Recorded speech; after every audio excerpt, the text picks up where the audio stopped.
আমাদের একটু অসতর্কতার কারণে অনেক সময় আমাদের একটা ভুল হয়ে থাকে, যে সেটা হচ্ছে যে কাগজে হোক বা আরও বিভিন্ন বিজ্ঞাপনের মধ্যে হোক, অনেক সময় আমরা বিসমিল্লাহ লিখি। তো এই বিসমিল্লাহ লেখার ফলে কি হয়, বিসমিল্লাহর মধ্যে কিন্তু তিনটা নাম রয়েছে আল্লাহ তাআলার। একটা হচ্ছে যে বিসমিল্লাহির রহমানির রহিম, তিনটা নাম রয়েছে। একটা হচ্ছে বিসমিল্লাহ আল্লাহ, আর রহমান, আর রহিম, এই তিনটা নাম রয়েছে। তো দেখা গেল যে আমরা একটা জিনিস কিনলাম, সাথে দোকানদার আমাদেরকে একটা মেমো, ক্যাশ মেমো ধরিয়ে দিল। এরপরে মেমোর তো আমাদের কোনো প্রয়োজন নেই, মেমোটা আমরা ফেলে দিলাম, আল্লাহ তাআলা তিনটা নাম ওই মাটিতে গড়বড়াচ্ছে। এটা একটা নিন্দনীয় একটা কাজ।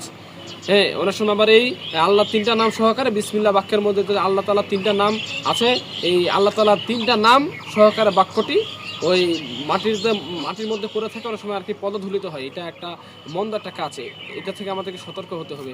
এজন্য আল্লাহ তাআলার নাম যেখানে সেখানে লেখা যাবে না।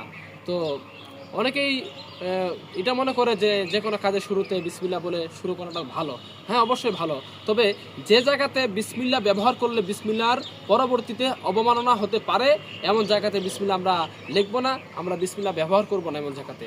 তো এটার পরিবর্তে আমরা কী করতে পারি, এটার কোনো বিজ্ঞাপনের শুরুতে বা কোনো কেস মেমোতে শুরুতে আমরা বিসমিহি তাআলা এটা ব্যবহার করতে পারি, বা ওয়াজের পোস্টারে হ্যাঁ আমরা বিসমিহি তাআলা ব্যবহার করতে পারি। এটার অর্থটাই বিসমিল্লাহ বললে যে অর্থ, এটার অর্থটাই মানে এমনই, প্রায় সেম এমনই।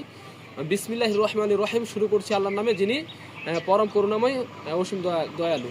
তো বিসমিহি তাআলা এখানে হচ্ছে অর্থ হচ্ছে যে বিসমিহি তাআলা, যে আমি শুরু করছি তার নামে, মানে আল্লাহকে ইশারা ইঙ্গিতের মাধ্যমে বলছে, এই ইশারা ইঙ্গিতের মাধ্যমে বলছে, আল্লাহ তাআলা কোনো নাম ব্যবহার করা হয়নি। তো আসুন আমরা সকলেই আমাদের এই ভুল থেকে আমরা উঠে আসি। আল্লাহ তাআলা তৌফিক দান করুন।